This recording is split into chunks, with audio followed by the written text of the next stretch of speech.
All set? 1, 2, 3, go. Bob, fire alarms are very code-driven. It almost is a science unto itself. And tell me a little about that. And let's assume I was just in the security side, integrated systems. I didn't do fire. Should I? And I happened to be in your office. I saw you've got all the plaques from the Automatic Fire Alarm Association and everything else. But tell me a little about that. It is, and you're right. It's a science, and there's a lot of study that goes into fire. It's not as simple as a front door, back door motion detector.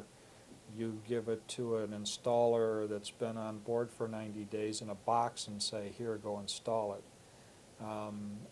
It is code-driven, and the reason the codes come from a lot of years of study, institutes, firms that have dedicated their life to life safety, and that's what it's about, is life safety.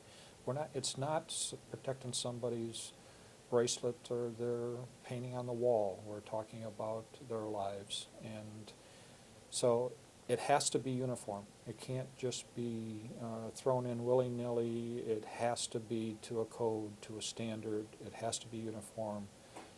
It has to be looked at by several people. It's not just one person's opinion. That's why we go through plan approval with engineers that are educated to design these systems. They stamp the plans and approve them. They go to the cities and municipalities, fire departments for review. All of this happens before it can ever be installed.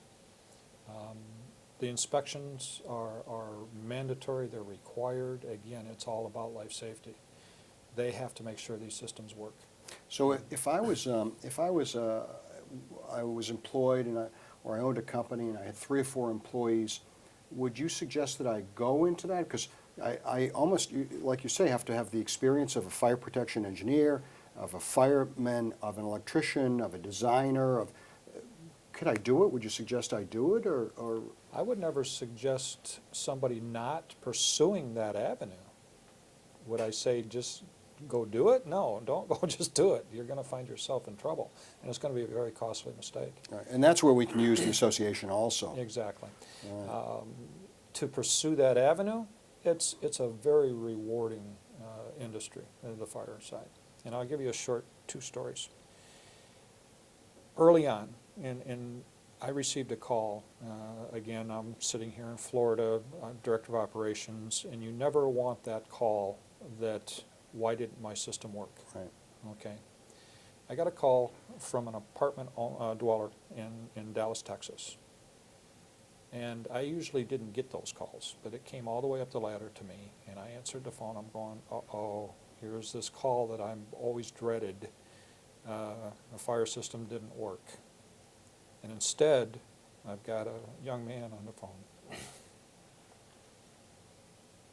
that kept saying, thank you, thank you, thank you. He was downstairs in a parking lot, and his Christmas tree caught on fire, and his baby was up in the apartment. Really? So that was one. Several years later, I installed a burglar alarm system in a residential home. And the gentleman told me, he goes, the problem with alarms is my wife sets them off all the time, sets them off continuously to the point my kids don't even wake up. They sleep right through it. And so I said, okay, I said, if that's the case, let's put in the voice siren driver to where it's going to say burglary, burglary, fire, fire, Right. whatever the case may be. I get a call, again, same type of situation. I knew that there was a fire at his house, but I hadn't heard from him about 2 weeks, and the reason being was he was in the hospital. When he got out, again, you're a hero, thank you, thank you, thank you. His wife went out in the morning to smoke a cigarette. They had just remodeled their house. When she come back in, the air conditioner, air handler had flashed. It started a fire, filled the house up totally with smoke, and caught the house on fire.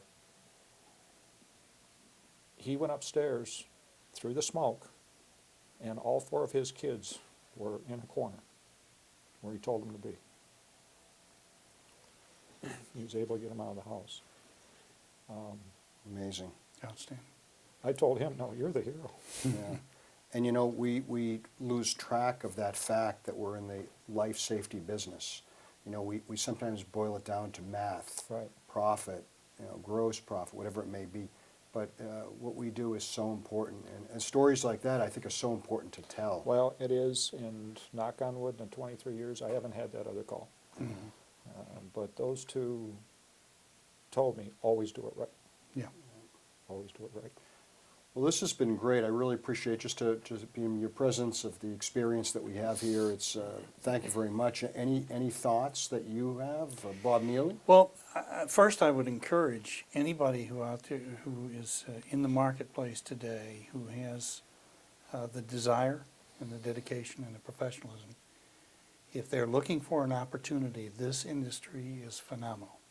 You have a wealth of people who are willing to give of themselves to you and to give you the information, education, and training that you need at the professional level. Manufacturers, distributors, alarm dealers, all of these folks are very fine folks and very dedicated. And you also have a tremendous wealth of information and expertise in the public sector. They're willing to share that information as well. So if you're looking for a business opportunity, this is an industry you Would you suggest, it's an interesting point you bring up, would you suggest that people, companies should reach out to their police officials and fire officials? Absolutely, absolutely. There is a time and a place, and this intersection of that time and place opportunity is now. And what would I say if I wanted to go out to my fire official? Just what would I say? I'm here to introduce myself, or I'm here, why am I there? It's a very simple process, and I've described this before. And I don't care whether you're dealing with the police or the fire or your local legislator. If you go out and introduce yourself to them, leave your business card on their desk, the next time a question comes up about alarm systems, who are they going to call? Right. They're going to call you. And they're going to depend upon your expertise and your professionalism to answer those questions. Right. Yes, that door has to be open, Right. and it will never open if you don't knock on it. Sometimes we're afraid to do that, to knock on that door. That's, you know. Bob, were there any thoughts that you have? Well, what Bob touched on as far as this industry, when I first came into the industry, again, I told you my dad had been part of the installation group, and he told me coming into a new business, he says, you really need to look at this. It was new to him, but he said, you really need to look. He Right. said, he was a visionary, and he said, he says, this is going to be big. He says, this is going to be real big. And I started work, and boom, here I am 30-some years later doing the same thing. But I want to thank you and Charlie for what you do. Absolutely. I mean, to preserve what has been done in the past. Well, thank you. And to Yeah. take it forward. So it is not forgotten, it's not lost. It's, we were talking earlier that a lot of people think our industry started in the 1970s. You know, we trace alarm systems, fire alarms. We were talking about fire alarms, and years ago, the Puritans in the 1600s used to take pie plates to make pies, and they would put paraffin wax on it, and they would affix it. They would heat it, and they would affix it to the ceiling. The concept was when there was a fire, it would melt and come down crashing. The problem is there was no recurring revenue on it. So, but thanks very much. Really Yeah. appreciate it. Great time. And, Thank you very and much. Thank you. We appreciate it. Thanks. Thank you, sir. Thank you. How was that, Oriole? I think it was great.